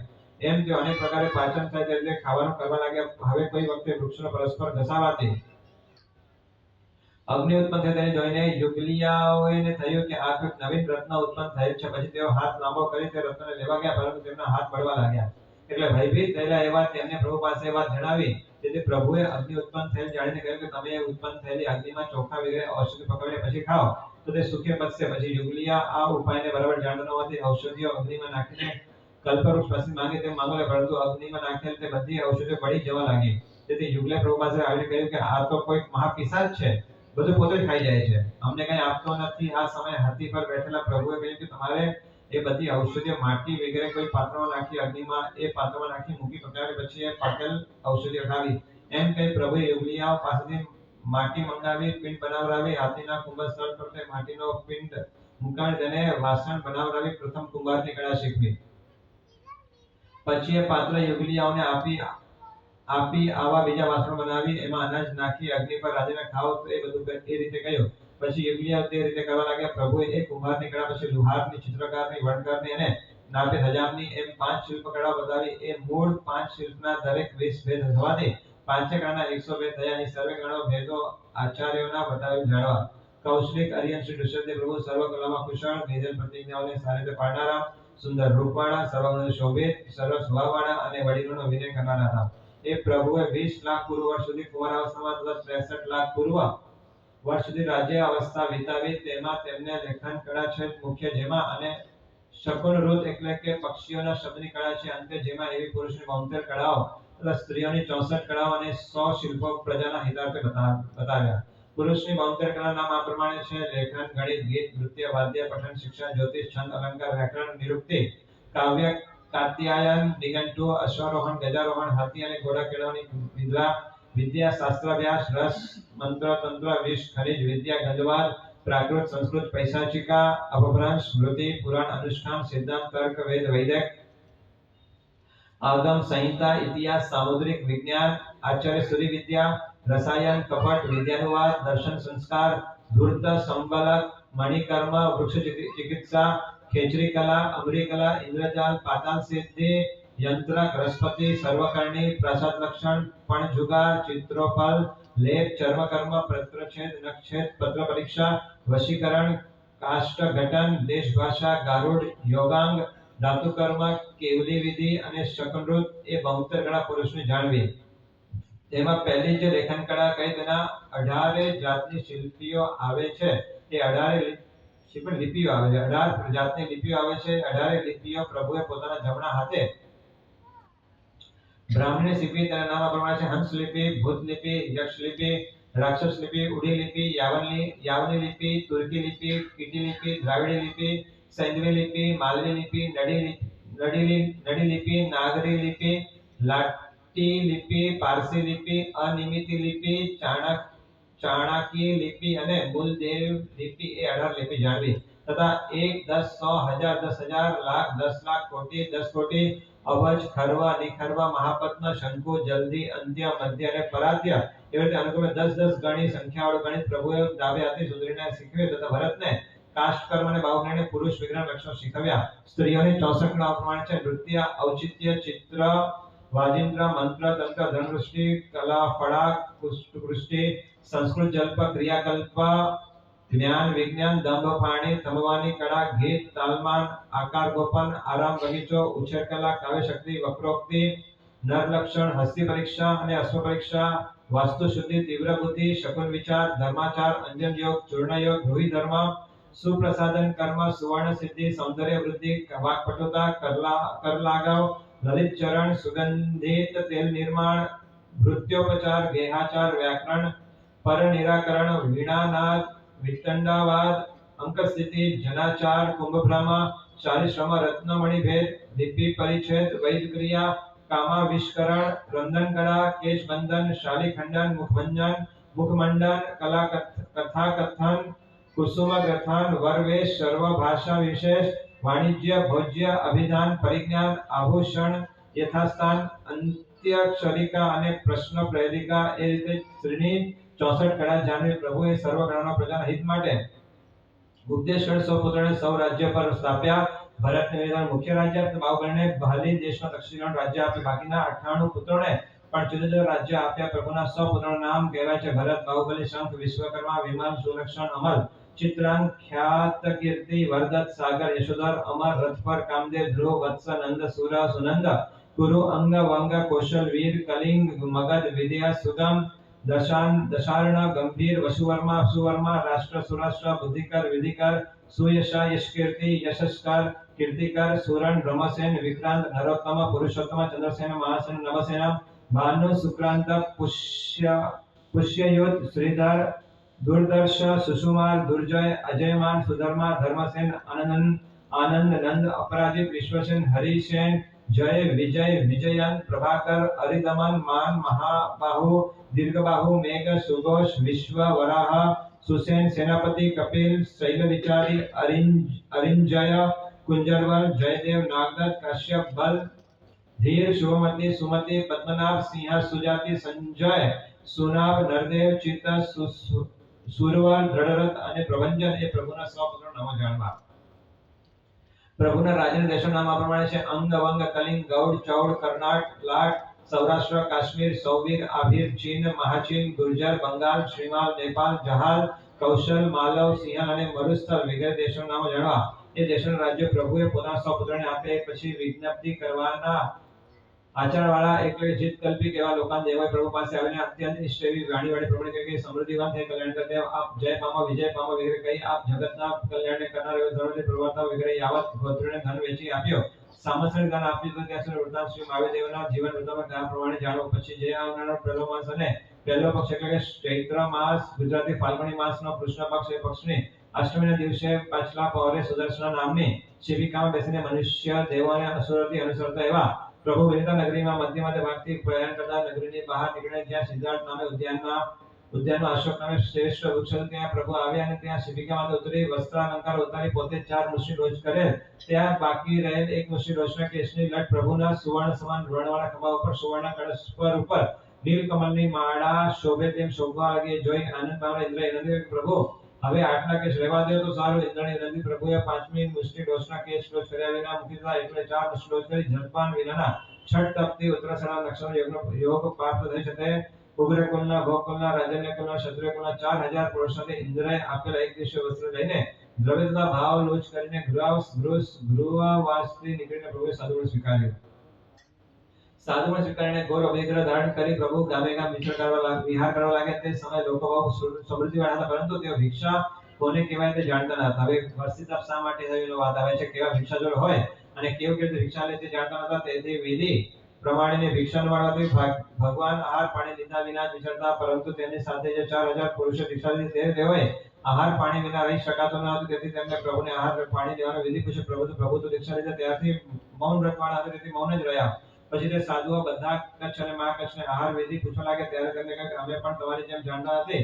આપણે દીક્ષા પહેલા પ્રભુને પૂછી રાખેલ નથી ને આહાર પાણી વિના આપણે રહી શકીએ તેમ નથી. તથા ભરતની પાસે દીક્ષા મૂકીને જતા આપણને ભય લાગે છે તો હવે આપણે વનવાસ સેવા યોગ્ય છે એમ વિચારી તેઓ પ્રભુનું સ્મરણ કરતા છતાં ગંગા નદીના કિનારે વનમાં જ રહેવા લાગ્યા. અને ત્યાં ખરી પડેલા વૃક્ષાદિના પાંદડા, પુષ્પ, ફૂલ અને કંદ ખાનારા જટાધારી તાપુ થયા. હવે નમી અને વિનમી નામના કચ્છ અને મહાકચ્છના પુત્રો હતા. તેમને પ્રભુએ પોતાના પુત્રની જેમ રાખ્યા હતા. એ નમી અને વિનમી પ્રભુએ જ્યારે પોતાના પુત્રોને રાજ્ય વેચી આપે ત્યારે દીક્ષા લીધી ત્યારે દેશાંતરે ગયા હતા. દેશાંતરથી પાછા વળતા વચ્ચે કચ્છ અને મહાકચ્છની તાપસા મળ્યા. તેમને આવી તમારી સ્થિતિ કેમ થઈ એમ પૂછતા નવી વિનામીને તેમને બધા બધાનું કંઈ સંભળાવ્યું. તે સાંભળી તેઓ ભરત પાસે આવ્યા. ભરત તેમને રાજ્ય ભાગ આપવા માંડ્યા તેથી અવગણના કરી તેઓ પિતાના વચનથી પ્રભુ પાસે આવ્યા. પ્રભુ પાસે રાજ્યની માંગણી કરવા લાગ્યા. પ્રભુ તો મૌન જ રહેતા તેથી તેઓ કાયસો ધ્યાને રહેલા. પ્રભુની સમીપમાં રહેલી રજને કમલપત્રમાં લાવેલા પાણીના સિંચનથી સમાવી દેતા હતા. આગળ પુષ્પના ઢગલા ધરી ભક્તિ કરતા ડાન્સ મચરાતીને ઉડાડતા અને પ્રભુ પ્રયાણ કરે ત્યારે રસ્તામાં આવતા કંટક, પથ્થર, કાચ વગેરે દૂર કરી જમીન સાફ કરતા. છતાં દરરોજ સવારનો નમસ્કાર કરીને રાજ્યની માંગ કરતા હતા. કોઈ દિવસ પ્રભુને વંદન કરવા આવેલા ધર્મેન્દ્રએ નમી વિનમીને ભક્તિ જોઈ પ્રસન્ન થઈ કહે પ્રભુ તો નિષ્ફળિત રહી છે એટલે પ્રભુ પાસેથી રાજ્યથી માંગો નહીં. તમારી પ્રભુ ભક્તિ તો પ્રસન્ન થયો છે તેથી તમને હું જો આપું છું એમ કહી ધર્મેન્દ્ર તેમને 48000 વિદ્યાઓ આપતી તથા ગૌરી, ગાંધારી, રોહિણી અને પ્રજ્ઞાપ્તિ નામની 4 મહાવિદ્યાઓ પાઠસિદ્ધ આપી તથા કહ્યું તમે આ વિદ્યાઓથી વિદ્યાધરોની સમૃદ્ધિ પામ્યા છો તેથી તમારા સ્વજન પરિવારને લઈને વૈતાળી પર્વત ઉપર જાઓ. ત્યાં દક્ષિણ વિદ્યાધર શ્રેણીમાં ગૌરૈયા, ગાંધાર વગેરે 8 નિકાય જાતિના અને રત્નપુર, ચક્રવાલાદી 50 નગરો વસાવો તથા ઉત્તર શ્રેણીમાં પંડક, વંશાલય વગેરે 8 નિકાયો અને ગગન વલ્લભ આદિ 60 નગરો વસાવો અને ત્યાં રાજ્ય કરો. એ સાંભળી ખુશ થયેલા તે નમી વિનમીએ પોતાના પિતા પાસે અને ભરત રાજા પાસે બનેલ સર્વ વિગતો જણાવી પછી વૈતાળ્યની દક્ષિણ શ્રેણીમાં નમી શ્રેણીમાં વિનમી વિદ્યાઓ સાધી રાજ્ય વસાવી રહ્યા અને રાજ્ય કરવા લાગ્યા. હવે એ સમયના લોકો આહાર પણ આપવાની વિધિ જાણતા ન હતા. તેથી પ્રભુને વસ્ત્રો આભૂષણ અને કન્યાઓ વગેરે ભેટ કરીને પોતાને ત્યાં પધારવા આમંત્રણ આપવા લાગ્યા. પરંતુ પ્રભુ કઈ સ્વીકાર્યા વિના આહાર પાણી વિના વિચરતા કોઈ પોતે ક્રૂર દેશમાં હસ્તિનાપુર રમવા આવ્યા. ત્યાં બાહુબલીના પુત્ર સોમપ્રભ રાજા હતા. તેમના પુત્ર શ્રેયાંસ કુમારે આગલી રાતે સપનું જોયું. શ્યામ બની ગયેલા મેરુ પર્વતને અમૃત કુંભ વડે પોતે અભિષેક કરી સાફ કરે, તેથી તે પેરુ અત્યંત દીદીમાન થઈ ગયો. ત્યાંના સુબુદ્ધિ નગર શેઠને તે રાતે એવું સપનું જોયું કે સૂર્યમંડળ ખરી પડેલા બધા કિરણો શ્રેયાંસ સૂર્યમંડળમાં પાછળ જોડી દીધા, તેથી સૂર્ય દીદીમાન થઈ ગયા. અને ત્યાંના રાજા તે રાતે એવું સપનું જોયું કે શત્રુના સૈન્ય સાથે લડતા કોઈક મહાપુરુષ શ્રેયાંસની સહાયથી વિજયવાળા બન્યા. સવારના રસમાં એ ત્રણેય જણાએ પોતાના સ્વપ્ન ગયા, તેથી બધાને શ્રેયાંસ કુમારને કોઈ માન લાભ થશે. એવા સપનાનો ભાવ છે. પછી શ્રેયાંસ પોતાના મહેલમાં જોડમાં બેઠા ત્યારે લોકોના મુખથી થતા કોના સાથે તેને આવી સાંભળ્યું કે પ્રભુ કઈ રહેતા નથી. એટલામાં સામેથી આવતા પ્રભુ નજર જાણીને આવો વેશ મેં ક્યાંક જોયો છે એવી વિચારધારા ચડતા શ્રેયાંસને જાતિમાં જ્ઞાન થયું. તેથી જાણ્યું કે પૂર્વમાં પ્રભુનો સારથી હતો અને પ્રભુ વજ્રમ નામ ચક્રવર્તી હતા. એમના પિતા વજ્રસેન તીર્થંકર હતા. એમની પાસે આ પ્રભુ સાથે મેં પણ ત્યારે લીધું હતું. તે વખતે વજ્રસેન તીર્થંકર પાસે સાંભળ્યું કે આ વજ્ર નામનો જીવ ભરત ક્ષેત્રમાં પ્રથમ તીર્થંકર થશે. તે આ પ્રભુ છે. આ સમયે કોઈ માણસ 108 ગળા શેરડીના રસથી ભરેલા શ્રેયાંસ કુમારને ભેટ આપી ગયો. ત્યારે તે ગળો ઉપાડીને શ્રેયાંસ પધારો કહી નમસ્કાર કરી પ્રભુને કે પ્રભુ આ સુસ્તી ભિક્ષા છે તે સ્વીકાર કરી મારા ઉપર અનુગ્રહ કરો. પ્રભુએ પણ સાધુને જલકલ્પે એવી ભિક્ષા જાણીને સ્વીકાર કર્યો. એટલે પ્રભુના હાથરૂપ પાત્રમાં શ્રેયાંસને ઇક્ષુરસના ભરેલ ગળા એક પછી એક ઠલવવા માંડ્યા. સર્વ ગળાઓનો રસ પ્રભુના બંને હસ્તપાત્રમાં રેડી દીધું છતાં એક પણ બિંદુ નીચે ન પડ્યું, પરંતુ શ્રેયાંસના ભાવની પેટે તે રસની શિખા ઊંચી ઊંચી વધવા લાગી. અહો, જેમાં હજારો ગળા અને સઘળા સમુદ્ર સમાઈ જાય એવા જેમની લબ્ધિ છે એવા પ્રભુના બે હાથ કલ્યાણ કરનારા થાવ. અહીં કોઈ કઈ કલ્પના કરે ઉત્પ્રેક્ષા કરે છે કે જાણે પ્રભુએ પોતાના જમણા હાથને કહ્યું કે તું ભિક્ષા કેમ લેતો નથી. ઉત્તરમાં જમણા હાથે કહ્યું કે પ્રભુ હું દાતારના હાથ નીચે સી રીતે રહું. હું તો પૂજા શાંતિ દાન કળા ભોજન પારિગ્રહણ લગ્ન વગેરેમાં વપરાવું છું. ઉત્તમ કર્મ વપરાતો હોવાથી હું પવિત્ર છું. આ સમયે ડાબો હાથ બોલી ઉઠ્યો કે હું રણ સંગ્રામમાં એક અંક ગણવામાં તત્પર રહું છું અને આ જમણો હાથ તો જુગાર ચોરીદારી વગેરેમાં તત્પર થાય છે, હું એનાથી વિશેષ પવિત્ર છું. પછી પ્રભુએ જાણે બંને હાથને કહ્યું કે તમારી રાજ્યલક્ષ્મી એકઠી કરી છે તેમજ દાન આપીને પણ ઘણા લોકોને કૃતાર્થ કર્યા છે, તેમ દેનારા ઉપર પણ કૃપા લાવી દાન ગ્રહણ કરો. એ રીતે જાણે પ્રભુએ 1 વર્ષ સુધી સમજાવીને બંને હાથોને શેરડી રસથી પૂર્ણ કર્યા. તે ઋષભદેવ પ્રભુ આપણું કલ્યાણ કરનારા થાવ. શ્રેયાંસ પ્રભુને રસનું દાન આપ્યા ત્યારે શ્રી આંખમાં અર્શના આંસુ આવી ગયા, રોમાંચ ખડા થઈ ગયા, તેના હૃદયમાં ધર્મક્ષણ વૃદ્ધિ પામવા લાગ્યા. આ વખતે દેવો પણ પ્રભુનો આ સામસ્વિક તપનું ઇક્ષુરસથી પારણું થયું. તેના આનંદથી 12.5 કરોડ સુવર્ણ રૂપ વસુવૃષ્ટિ, વસ્ત્રવૃષ્ટિ, સુગંધી જલવૃષ્ટિ, પુષ્પવૃષ્ટિ, દેવદૂતી રૂપ 5 દેવો પ્રગટ કર્યા. અહોદાનમ ઉદ્ઘોષણા થઈ. નગર લોકો ત્યાં એકઠા થઈ ગયા. શ્રેયાંસ લોકોને કહ્યું કે સાધુને આ રીતે એશની આહાર અપાય. લોકોએ શ્રેયાંસને પૂછ્યું આ રીતે દાન અપાય તો તે કેમ જાણ્યું. જ્યારે પ્રભુ સાધુનો પોતાનો 8 ભાવનો સંબંધ આ રીતે કઈ સંભળાવ્યો. જ્યારે પ્રભુ બીજા દિશા દેવલોકમાં લલિતા દેવા ત્યારે હું એનો નિર્નામિકા નામે સ્વપ્ન પ્રભા દેવી હતી. ત્યાંથી પ્રભુ માવેલી ક્ષેત્રમાં પુષ્કરાવતી વિજયમાં લોહારગમ નગરમાં વજ્રજંગ નામે રાજા હતા. ત્યારે હું એમની શ્રીમતી નામની રાણી હતી. ત્યારથી અમે બંને યુગલિયા થયા. ત્યાંથી પહેલા દેવલોકમાં મિત્રદેવ થયા. ત્યાંથી પ્રભુ અપર વિદ્યામાં દીવાન નામે વૈદ્ય થયા. ત્યારે હું કેશવ નામનો શેઠનો પુત્ર હતો. ત્યારથી 12 દેવનો દેવ બને દેવ થયા. ત્યાંથી પુંડરીકની પુરીમાં પ્રભુ વજ્રનાથ ચક્રવર્તી હતા અને હું એમનો સારથી. ત્યાંથી બંને સર્વસિદ્ધ વિમાનમાં દેવ થયા. આ 8 ભાવ થયા. આ 9 ભાવમાં એમનો હું પ્રપૌત્ર થયો છું. શ્રેયાંસ કુમારે કહેલ વૃત્તાંત સાંભળી લોકને પ્રસંગ લાગીને કહેલા કે શ્રી ઋષભદેવ સમાન પાત્ર, ઈશ્વર સમાન દાન અને શ્રેયાંસ જેવો ભાવવાળા દેનાર હોય તો સકલ સિદ્ધિ પ્રાપ્ત થાય. એમ બોલતી લોકો પોતપોતાના ઘરે ગયા. આ અવસરે પણ સુપાત્ર દાન દેવાની શરૂઆત શ્રી શ્રેયાંસ કુમારથી થઈ છે. કોઈક સમય સાંજ વખતે પ્રભુ બહાલી દેશની તક્ષશિલા નગરીના ઉદ્યાનમાં કૌશલ્ય રહ્યા. ઉદ્યાન પાલકે તરત બાહુબલી પ્રભુના આગમન સમાચાર આપ્યા. તે સાંભળી આનંદિત થયેલા બાહુબલી સવારમાં મારી સકળ સામગ્રી સહિત પ્રભુને વંદન કરવા જઈશ એમ વિચારી આખી રાત ઉત્સાહમાં ગાડીને સવારમાં સકલ સામગ્રી સાથે તૈયાર કરાવી પોતાના 3.5 લાખ પુત્રવધુઓ અંતપુર નગરજનોએ ચતુર્ની સેવા સહિત પ્રભુને વંદન કરવા ઉદ્યાનમાં આવ્યા. પરંતુ પ્રભુ તો સવારના કાવસે કરીને વિહાર કરી ગયા. તેથી બાહુબલીને પોતાના પ્રમાદ માટે ભારે પશ્ચાતાપ થયો. પછી બાહુબલી પ્રભુના પગલાં અનુસારે પોતાના હાથી દોડાવી, પરંતુ તેને પ્રભુના દર્શન થયા નહીં. પણ દૂરથી સુવર્ણ સમાન ઝળકતી પ્રભુની કાંતિ જોઈ પ્રભુ ત્યાં ઉભા રહી પ્રભુને 5-7 કર્યા. તે ઉપરથી લોકમાં વાન પુરાણી રીત ચાલી. પ્રભુ જ્યાં કૌશલ ધ્યાને ઉભા રહ્યા ત્યાં બાહુબલીએ એક રત્નમય પીઠિકા બનાવી તેની ઉપર પ્રભુની પાદુકા પ્રતિષ્ઠિત કરી ત્યાં ધર્મચક્ર સ્થાપિત હતી. ત્યાં ધર્મચક્ર પ્રવર્ત્યું. પ્રભુ જે સાદી 12 માસ સુધી સાધુ યોગ્ય આહાર પાણી ન મેળવી શક્યા તેનો હેતુ એ છે કે પ્રભુનો જીવ કોઈ ભાવમાં એક શેઠ હતો. ત્યારે કોઈ કણબી ખડામાં બળદેવને ફેરવી જુવાર ધાનેને કચડતો હતો. બળદો વારંવાર નીચે નમીને તે જુવાર ખાતા હતા.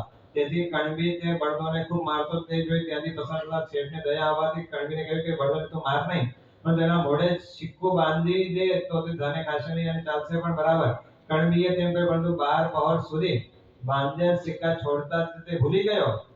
એટલે બળદોને તે 12 પહોર આહાર પાણીને અંતરાય થયો. તેથી જે કર્મ બંધાય તે કર્મ પ્રભુએ આ ભાવમાં ઉદયમાં આવ્યો ત્યારે પણ કોઈ જીવને અંતરાય આ ભાવમાં ઉદયમાં આવ્યો માટે કોઈએ જીવને અંતરાય કરવો નહીં. શ્રી ઋષભદેવે 1000 વર્ષ આત્મસ્કાલ વિતાવ્યો. તેમાં એક અવરાત્રનો જે પ્રમાણકાળ જાણવો સાધના કરતા પ્રભુ ક્યારે પણ 1000 વર્ષ સુધી પલાઠી વાળીને બેઠા પણ નહીં. એટલે સુવાની તો વાત જ ક્યાંથી હોય. હવે સર્વ મમતા રહિત અને સતત આત્મધ્યાનમાં રમતા જે કોઈ ઉપસર્ગાદી થાય તેને સંભાવે સહન કરતા એવા પ્રભુને 1000 વર્ષ પૂર્ણ થયા પછી જે આ શિયાળાનો ચોથો માસ અને સાતમો પક્ષ એટલે કે ફાગણ માસ ગુજરાતી માઘ માસનો કૃષ્ણ પક્ષ તે પક્ષની એકાદશના દિવસે સવારમાં પુરીમતા નગરની બહાર શકટમુખ નામના ઉદ્યાનમાં વડવૃક્ષ નીચે જલપાન રહિત આઠમ તપતી ઉત્તરસરા નક્ષત્રમાં પ્રયોગ પ્રાપ્ત થઈ છે. શુક્લ ધ્યાનના મધ્યમાં રહેલા પ્રભુને અનંત એવો કેવલ જ્ઞાન અને કેવલ દર્શન ઉત્પન્ન થયું. તેથી પ્રભુ સર્વ જીવોના સર્વ ભાવને જાણતા અને જોતા છતાં આત્મરમણમાં રહેવા લાગ્યા. જે વખતે પ્રભુને કહી નથી તે જ વખતે ભરતની આયુષ્યમાં ચક્ર પણ ઉત્પન્ન થયો. ભરતને એ બંને વધામણી સાથે મળી. તેથી વિષય તૃષ્ણાની વિષમતાને લીધે શનિવાર ભરત એવા વિચાર પડે કે પહેલા મારે કેવલ્યાન પામેલા પિતાજી પાસે જઈને વંદના કરવી કે પહેલી ચક્રની પૂજા કરવી. પછી તેને એમ થયું કે આ લોકના પરલોકમાં પણ સુખ આપનાર યુગાદી નાથને વંદન પૂજનાદી કરવાથી આ લોકમાં જ માત્ર સુખમાં સહાય કરનાર ચક્રની પૂજા તો થઈ જાય કહેવાય. એટલે પહેલા કેવલ્યાન પામેલા પિતા પાસે જવાની ઈચ્છા તૈયાર કરીને પછી તેઓ મરુદેવ માતા કે જેઓ પુત્ર ઋષભ નિક્ષારી ત્યારથી પુત્રના વીરાથી રુદન કરતા હતા અને એ રુદનથી જેમની આંખોમાં પડેલ આવી ગયા તેથી તેનો દેખાતો બંધ થયો હતો.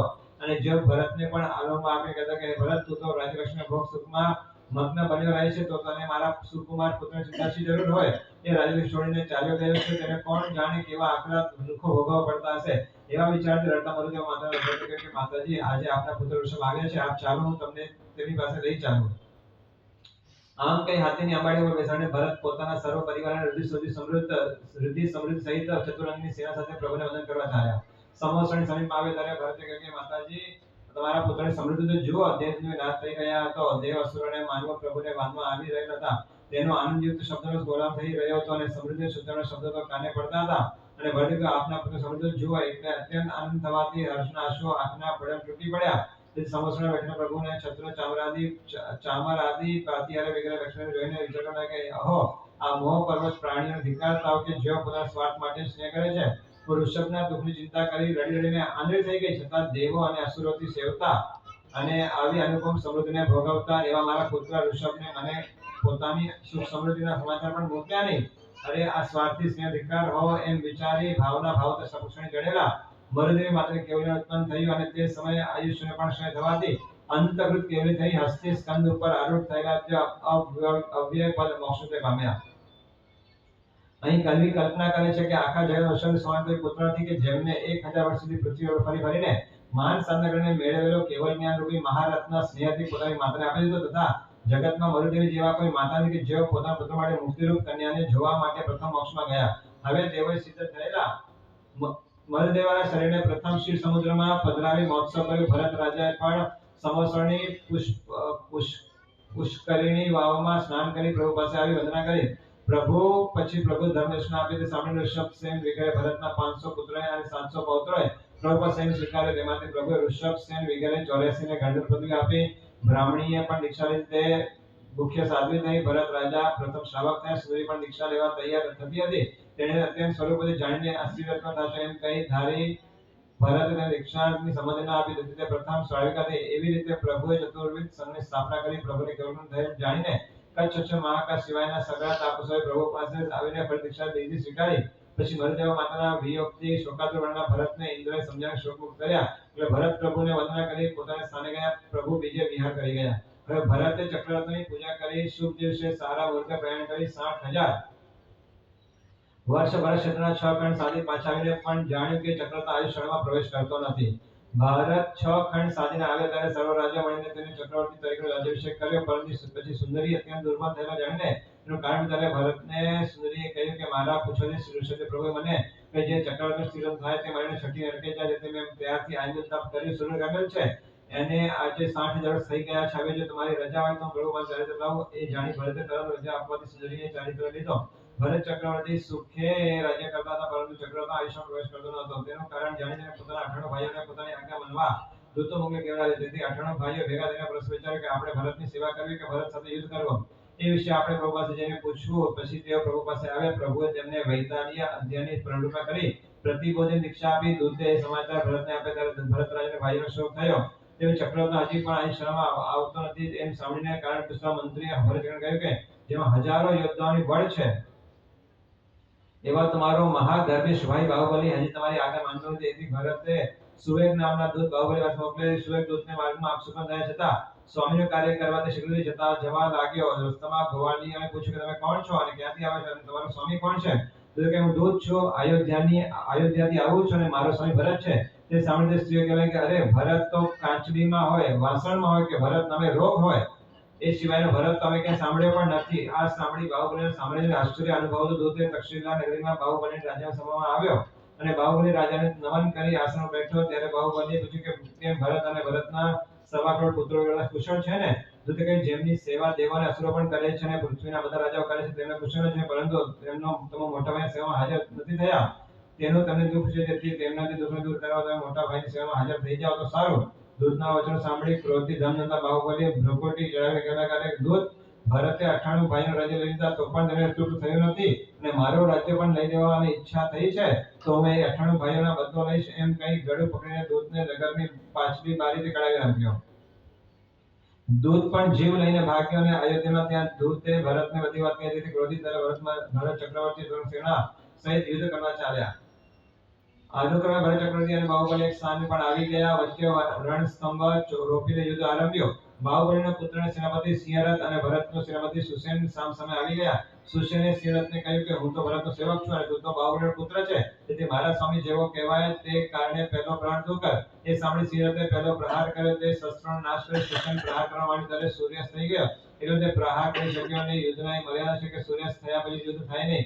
એ દિવસે થયેલ ભયંકર યુદ્ધમાં જે મરી ગયા તે ગયા પરંતુ જેમને ઘા લાગ્યા તેમને ભરત રાજાએ કાંકરી રત્નના જળ સિંચન બાહુબલીએ સૌમ્ય પુત્રના કંઠના આભૂષણના જનસેજન સાજા કર્યા. બીજે દિવસે પણ ભયંકર યુદ્ધ થયું ને એ રાતે એ રીતે પ્રતિદિન યુદ્ધ કરતા 12 વર્ષ સુધી ભયંકર યુદ્ધ ચાલ્યું.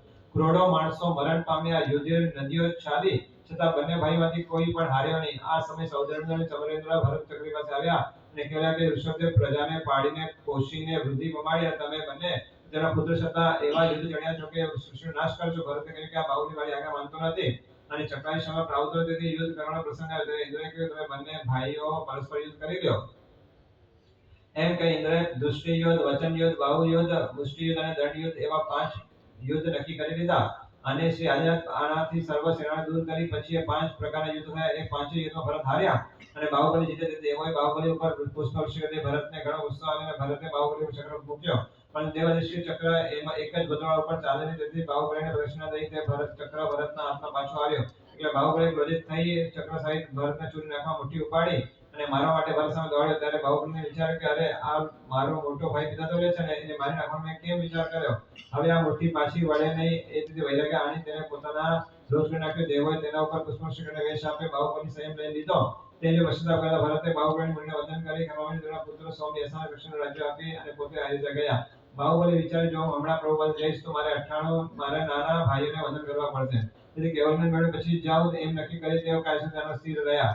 12 માસ વીતી ગયા છતાં કૌશક પાલવની શરીર ઉપર વીરડીઓ વીંટાઈ ગઈ. પક્ષીઓ માળા કર્યા. આ સમયે પ્રભુએ બ્રાહ્મણી સુરી સાધ્વીજીને બાહુબલીને પ્રતિબોધવા મોકલ્યા. એ સાધ્વીઓ વનમાં આવી ઘણા શોધ કરી પણ છતાં બાહુબલી મળ્યા નહીં. તેથી મોટા સ્વરથી કહે બંધો હાથી ઉપર ઉતરીને પડો. હાથી ઉપર બેઠે બેઠે કોટલા નહીં મળે. સાધ્વીઓના આવા વચન બાહુબલી વિચારે છે કે હું હાથી ઉપર બેઠો નથી અને સાધ્વીઓ બોલે છે તે ખોટું બોલે નહીં અને એ મારી બહેનોના શબ્દો છે. તેથી મને તેઓ કહે છે હા મને સમજાયું કે હું વંદન ન કરવા વિષયક માનરૂપ હાથી ઉપર બેઠેલ છો તો મને કેવલ કેમ થાય. મારા નાના ભાઈઓ પણ ચારિત્ર પહેલા લઈ ગયા તેથી હાલ મારાથી તે મોટા છે. હું હમણાં જ જઈને વંદન કરું એમ વિચારી પશ્ચાતાપૂર્વક વંદન કરવા પગ ઉપાડતા તેમને કેવલમ થયો.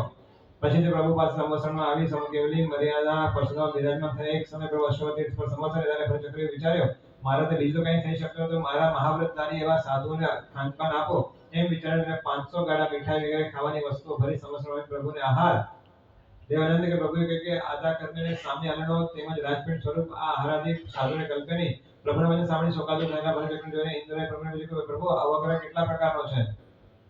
પ્રભુએ કહ્યું કે 5 પ્રકારનો આ રીતે છે: ઇન્દ્રનો, રાજેન્દ્રનો, બૃહસ્પતિનો, સાગરિકનો અને સાધર્મિકનો.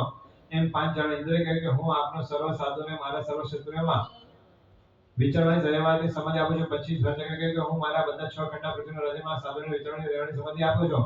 વળી ભરત ઇન્દ્રને પૂછ્યું કે મારે આ વિમાની રીતે શું કરવું? ઇન્દ્રએ કહ્યું તારાથી જે ગુણાતીત હોય તેને ખવડાવી દે. એટલે તે આહાર ભરતચક્રે શ્રાવકોને જમાડી દીધો.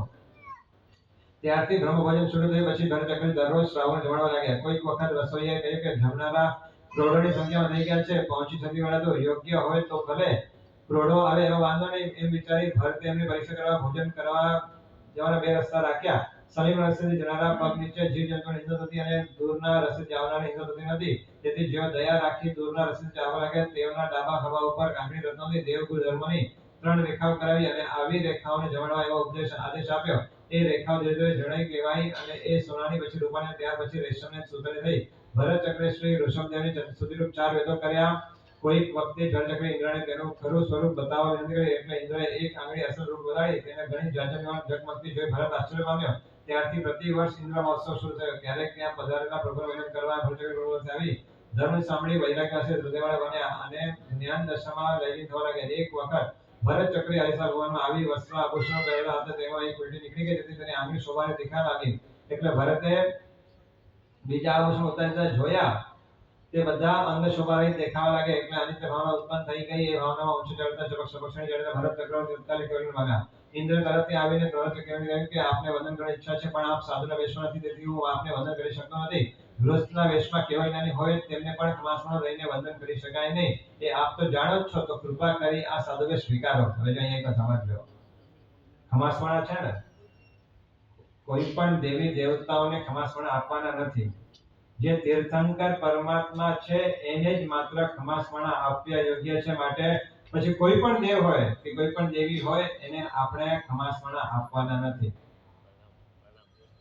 ભરતે કેવલીએ સાધુ વેશ અંગીકરણ ઇન્દ્રએ ભાવથી વિધિપૂર્વક વંદન કર્યા. પછી તરત ભરત કેવલી 10,000 રાજાઓ સાથે નીકળી કેવલી પણ ઘણો કાળ વિચરી જગત ઉદ્ધાર કરી મોક્ષ ગયા. ભરતને પુત્ર આદિત્ય, તેના મહાશય, તેનો અભિબલ, તેના બલભદ્ર, તેના બલવીર્ય, તેના કીર્તિવીર્ય, તેના જલવીર્ય અને તેના દંડવીર્ય એમ 8 પેઢી સુધીના રાજાઓએ ભગવંતનો રાજમુકુટ પહેર્યો હતો. તેથી તથા ભરતની જેમ આરિસા ભવનમાં કેવલી પણ મોક્ષ ગયા. કૌશલિક શ્રી ઋષભદેવ 84 ગણો, ગચ્છામી 84 ગણ ધરાવતા એક પ્રભુને ઋષભસેન આદિ 84,000 સાધુઓની ઉત્કૃષ્ટ સંપદા હતી.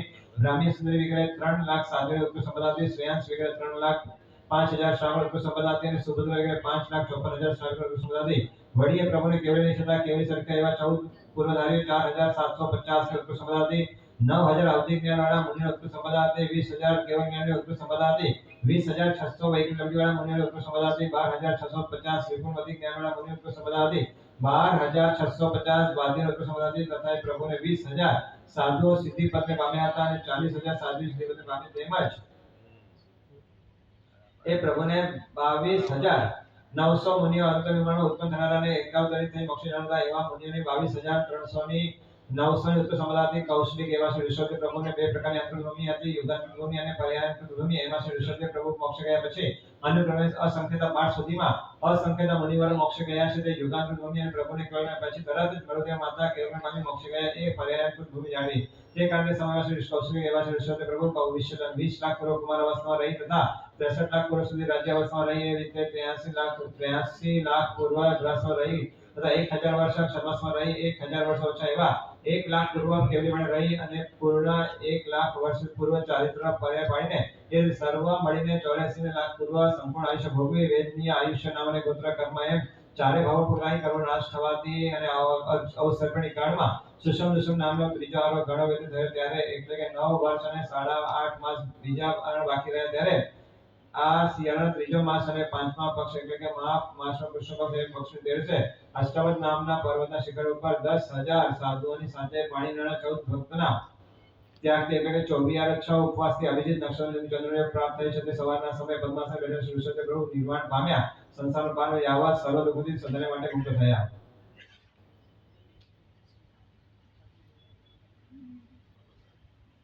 શાશ્વત પામે આ વખતે પ્રભુ પાસે એક સમયમાં બાહુબલી વગેરે પ્રભુના 99 પુત્ર મુનિઓ અને 8 ભરતના પુત્ર એટલે પ્રભુના પૌત્ર મુનિઓ મળી ઉત્કૃષ્ટ અવગાહના વાળા 108 સિદ્ધ થયા. એ જ દિવસે બીજા પણ 10,000 મુનિઓ મોક્ષ ગયા, તે પણ પ્રભુ સાથે મોક્ષ ગયા કહેવાય. જે શ્રી ઋષભદેવ પ્રભુ મોક્ષ ગયા તે વખતે આસન કંપન ઋષભધર્મેન્દ્ર અવધિજ્ઞાનથી પ્રભુ શ્રી ઋષભદેવના નિર્વાણને જાણી પોતાની અગ્રવૈષ્ણવ દેવતા લોકપાલો સહિત અષ્ટાવતીર્થ પર જ્યાં પ્રભુનો શરીર તે સ્થાને ગયા આવે છે પ્રદક્ષિણ આપી આનંદ વિના આંસુથી ભરાઈ ગયેલા આંખોવાળી થઈ પ્રભુના શરીર પાસે ઉભા રહ્યા. ત્યારે આસન કંપનથી પ્રભુ નિર્વાણ થતી ઈશાનેન્દ્ર વગેરે બીજા પણ બધા દેવો પોતપોતાના પરિવાર સાથે આવી અને પાસે ઉભા રહ્યા. પછી સૌદર્ય ભવનપતિ કેન્દ્ર જ્યોતિષ અને વૈમાનિક દેવો પાસેથી રંધનવનમાંથી ઘોષિતચંદ્રના કાશ મંગાવ્યા. પછી એક તીર્થંકરના શરીર માટે, એક ગંધર્વના શરીર માટે અને એક સાધુના શરીર માટે એમ 3 ચિતાઓ કરાવી. તે પછી અભિયોગિક દેવોએ લાવેલ શ્રી સમુદ્રના જલથી ઇન્દ્રએ પ્રભુના શરીરને નવડાવ્યો, ઘોષિતચંદ્રનો લેપ કર્યો, હંસ લક્ષણ વસ્ત્ર ઓઢાડ્યો અને સર્વ અલંકાર સુશોભિત કરે. એવું જ રીતે ગંધર્વના અને મુનિઓના શરીરને બીજા દેવોએ નવડાવીને રંગિત કર્યો. પછી ઇન્દ્ર પ્રભુના શરીરને ચિત્તામાં સ્થાપન કર્યું તથા બીજા દેવોએ બીજી 2 ચિત્તાઓમાં ગંધર્વ અને મુનિઓના શરીરને સ્થાપન કર્યા. પછી આનંદ રહે તેવા અગ્નિકુમાર દેવોએ અગ્નિ પ્રગટાવી, વાયુકુમાર દેવોએ વાયુ વિકર્યું, બીજા દેવોએ ચિત્તામાં કાલાગ્રુ તથા ચંદન વગેરે લાકડા ઘીના ગળાથી ચિંતન. અંતે જ્યારે તે બધા શરીરો ભસ્મ થઈ ગયા ત્યારે ઇન્દ્રની આજ્ઞાથી મેઘકુમાર દેવોએ એ 3 ચિત્તાઓ જળથી સિંચિત કરી. પછી સૌધર્મે પ્રભુની ઉપરની જમણી ડાળા લીધી, ઈશાને પ્રભુની ઉપરની ડાબી દાદા લીધી, ચમરેન્દ્ર નીચેની જમણી દાદા લીધી, બલિન્દ્રએ નીચેની ડાબી દાદા લીધી અને બીજા દેવોએ પોતપોતાના રિવાજ પ્રમાણે બાકીના અસ્થિઓ લીધા. પછી સૌધર્મે તીર્થંકરનો, ગંધર્વનો, મુનિઓનો એમ 3 સ્તૂપ બનાવ્યા. ત્યારબાદ સૌધર્મ વગેરે બધા દેવો ઇન્દ્ર દેવો સહિત નૈષ્ઠિક ગયા. તે આઠમી મહોત્સવ કરીને પોતાના સ્થાને ગયા. પોતાને ત્યાં તે વજ્રમય ડાગલામાં તે જીન ડાળોનો સદા ગંધ માલ્યાદિથી પૂજન કરે છે. કૌશિક શ્રી વીર આર્યન પ્રભુ શ્રી ઋષભદેવને નિર્વાણમાં પામીને યાવત સર્વદેવ થયા ને ત્રીજા આરાના 3 વર્ષ અને 8.5 માસ જે બાકી રહ્યા છે તે ગયા. પછી 42,000 વર્ષ 3 વર્ષ 8.5 માસ ઓછા એવા 1 કરોડ સર્વમ કાળ ગયો ત્યારે પ્રભુ શ્રી મહાવીર દેવ મોક્ષ ગયા. ત્યાર પછી 900 વર્ષ થયા અને 10મા શ્રી ગણો આ 80મો વર્ષ જાય છે ત્યારે શાસ્ત્ર લખાય તે ઋષભદેવ ચરિત્ર સમાપ્ત.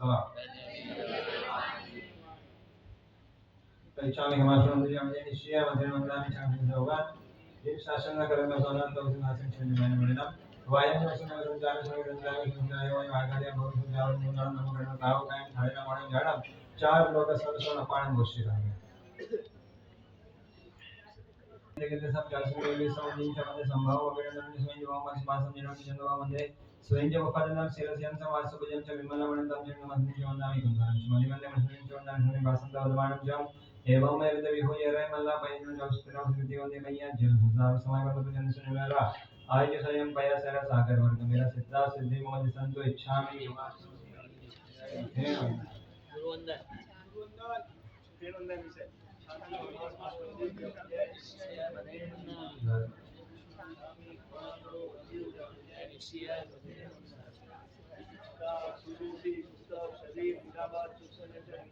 स्वामी साता છે જી